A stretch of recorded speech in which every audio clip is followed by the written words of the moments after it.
How crazy is it? It's already been a month of the 2019-2020 NBA season, and we have seen a lot of surprises. We've seen the rise of Dwight Howard and his redemption story. We've seen Andrew Wiggins step up his performance, the rise of the Phoenix Suns and Aaron Baines. We've seen so many storylines of this season that it's kind of surprising. We've seen the Houston Rockets with James Harden and Russell Westbrook actually mesh, and they have a very good record. We've seen the decline of the Portland Trail Blazers. We've seen them pick up Carmelo Anthony, and now we're going to see how he plays. But here are 7 things that we have learned so far from the opening season. If you haven't seen on this channel, we've done the 7 things that we learned from the preseason. We've done 7 things that we've learned from the first week, and now we're doing 7 things that we have learned from the opening month. So with that said, if you enjoy these types of videos, be sure to smash that like button. Let's see if we can reach 1,000 likes for the next video. If you're new around here and you enjoy these types of videos, be sure to hit that subscribe button and hit the notification button so you never miss an upload. With that said, let's get on to the video. At number 7. The rise of Dwight Howard. I made a video regarding Dwight Howard and his redemption story a few weeks ago, so if you want to see a more in-depth video, you can go and click that. But basically, we all know Dwight Howard has been a huge success story in this season. He's put up numbers off the bench that we really didn't expect of him. And I was one of the people that was really excited to see Dwight Howard not only back on an NBA team, but if you go through past videos, I was really excited to see Dwight Howard on the Lakers. I think it's the perfect way for him to redeem himself, and we have seen that so far. He's actually controlled the narrative, which is something that we don't normally see from NBA players once they're declining. He's averaging 7 points off the bench, 7 rebounds as well, but the best and most amazing part of this story is his defense. Obviously, he was coming off a pretty horrific injury last season that only allowed him to play 9 games, so for him to still have the ability to jump and rebound and actually have some of his athleticism back at the age of 34, it's really exciting and it's really fun to watch. He's averaging 1.6 blocks per game, and this is coming off the bench and just being sparks off the bench, giving energy, which is exactly what Dwight Howard needed. He needed good playmakers like Rajon Rondo and LeBron James, but one of the biggest reasons why I think Dwight Howard has been a success story this season is because he isn't needed of anything in particular. He's only there to be an energy player. He's only there to do what he does best. He doesn't need to do any more, doesn't need to do any less. He just has to play his role to the best of his ability, which is exactly what the Lakers needed and exactly what Dwight Howard needed at this stage in his career. So number 1, I'm happy for him. And number 2, it's an amazing story. And let's hope Carmelo Anthony can do the same on the Portland Trail Blazers. At number 6, the Phoenix Suns. The Phoenix Suns coming into this season, well, to say the least, they weren't expected to do anything this season. The fact that they got Ricky Rubio, made some suspect draft choices. Most people, including myself, predicted that the Phoenix Suns would be one of the bottom teams in the league. Now, of course, it's only 11 games in, and I really don't expect the Phoenix Suns to keep this up. But nevertheless, they've gone out there, showed heart, showed determination, and showed a winning mentality, which I can't say for a lot of other teams at the bottom of the Eastern and Western Conference, like the Chicago Bulls, the New York Knicks. To me, these teams were on the same level as the Phoenix Suns, and teams like the Charlotte Hornets and the Phoenix Suns, they've really risen and showed that even if you're a poor team coming into the season, at least if you show heart and determination, NBA fans will actually like what you're doing. Even if you won't finish in the playoffs, and even if you're not going to compete at this high of a level, the Phoenix Suns are still a young team, but they've brought in a culture where they have a winning mentality. Devin Booker is an all-star level talent, but guys like Aaron Baines has stepped up. They've really utilized Ricky Rubio to help shift some of the load off Devin Booker as a playmaker. And they're doing all this without DeAndre Ayton. And Ayton, if you didn't know, can actually play the 4. So him and Baines can actually work simultaneously together once he gets back. I don't know if it's going to happen, but it's a possibility, leaving them with even better defense, and that could also be good for the Phoenix Suns. Plus, Kelly Oubre's playing alright, so they're looking okay, and they're looking a lot better than a lot of people expected. At number 5, the Kendrick Nunn story. Kendrick Nunn has been one of the biggest surprises, and I've made videos on him as well. We don't need to get too into it, you already know. He's an undrafted rookie. He's a guy that nobody expected to come out the league firing like this. Now, obviously, he started the year incredibly, and then he had a few rough games in between, but the fact that he's been able to bounce back, even as a rookie, has been something to marvel at, considering he was undrafted, and he wasn't a second overall pick like Ja Morant, and obviously, if you're looking at the Rookie of the Year race so far, you would probably put Ja ahead of him, but Kendrick Nunn has been one of the biggest surprises, and something that we've learned that we didn't know at the start of the year. He's putting up 18 points on 15 field goal attempts per game on 47% shooting from the field, 38% from 3, 84% from the free throw line, and he's also been really good on the defensive end, going for a lot of steals and not fouling. He averages 1.6 steals per game and only 2.6 fouls per game. So he's a great defender, he's an incredible scorer, and he was undrafted, which makes his story even better. At number 4, Luka Doncic and his historic start. Really, we knew he was obviously going to be an incredible talent. He won the Rookie of the Year last season and he was always going to win it. Although Trae Young really came out firing towards the second half of last season, it was Luka Doncic's year. He could have been an all-star even as a rookie, the first player since Blake Griffin.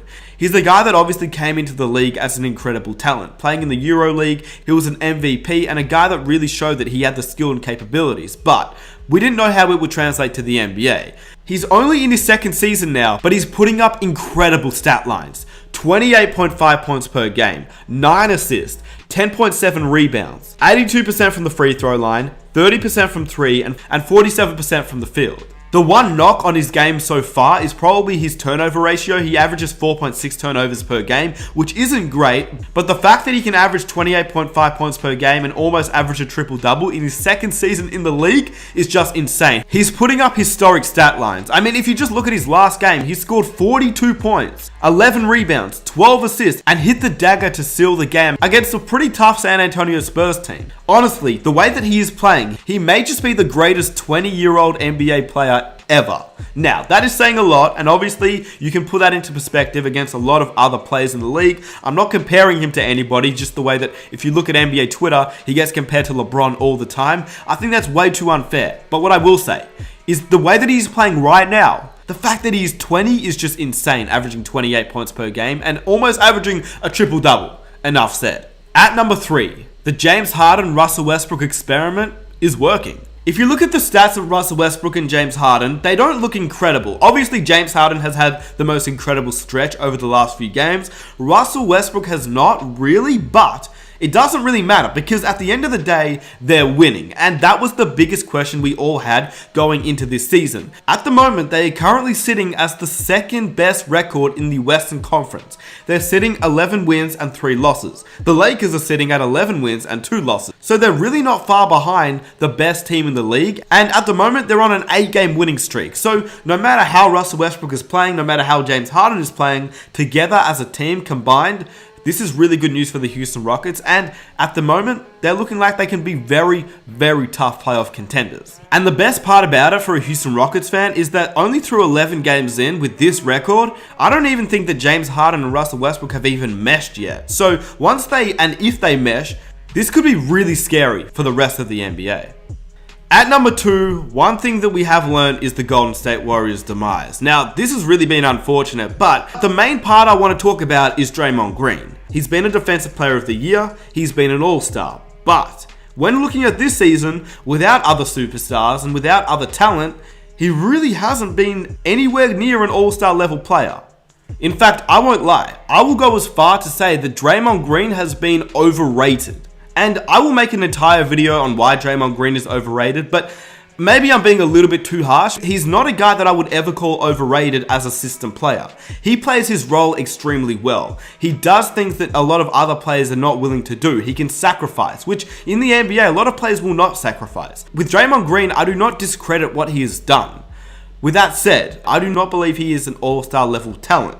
I don't think you can compare Draymond Green with other all-star level talent because he's never really been that good. Obviously, he has been a great defender, but I also partly contribute that to the fact that he had other players on his roster that were also great defensive-minded players that allowed Draymond Green to play defensive, if that makes sense. They had guys like Livingston, Andre Iguodala, Klay Thompson, and even Kevin Durant was a pretty solid defender as well. These guys allowed for Draymond Green to be good defenders too. When it was earlier, it was Andrew Bogut, who was actually not bad of a defensive player either. When looking at it today, Draymond Green is averaging 0.3 blocks per game, which is really, really bad, considering that his career average is at least 1 block per game. And when you look at the fact that he's a defensive-minded talent, but he's only getting 1.3 steals per game this season, it's not that good. In addition, offensively, he has just been horrible.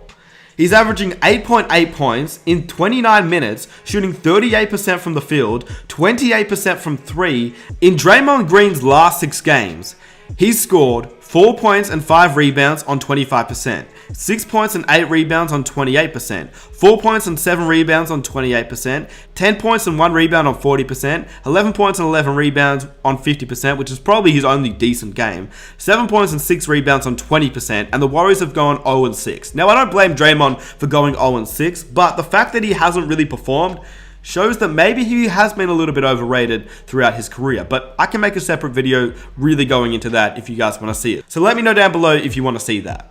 And at number 1, the rookie class of the 2019-2020 NBA season has been phenomenal. And this has been without the number 1 pick in Zion Williamson, who was meant to be the next best superstar of the league.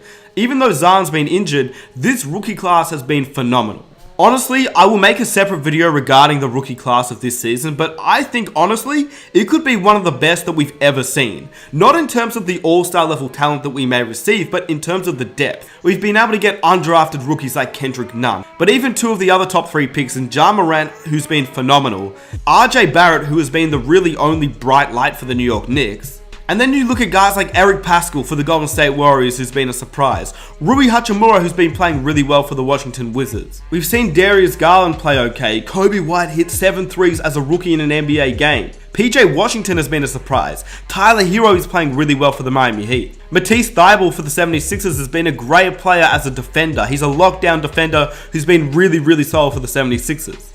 And at the end of the day, we might even see guys like DeAndre Hunter, Jarrett Culver, Jackson Hayes, Cam Reddish all turn out to be decent players, because some rookies obviously need a little bit more time and some need time to develop, and it depends what team they're on, the system they're in. So I reckon this rookie class has been phenomenal, and that's what I've really loved so far about this season. Let me know what you think down below. Those were 7 things that I've learned so far from the 2019-2020 NBA season. If you guys had any other suggestions, there's obviously a lot. There's the way that Andrew Wiggins is performing. There's the way that Paul George has inducted himself into the Clippers, averaging really high numbers. So it's just been a really great season so far. If you enjoyed the video, be sure to hit that subscribe button, put the notifications on, and don't forget to hit that like button so you can support the channel. If you want to follow me on Instagram, feel free. And with that said, it's been your boy Smith. I am out. Peace.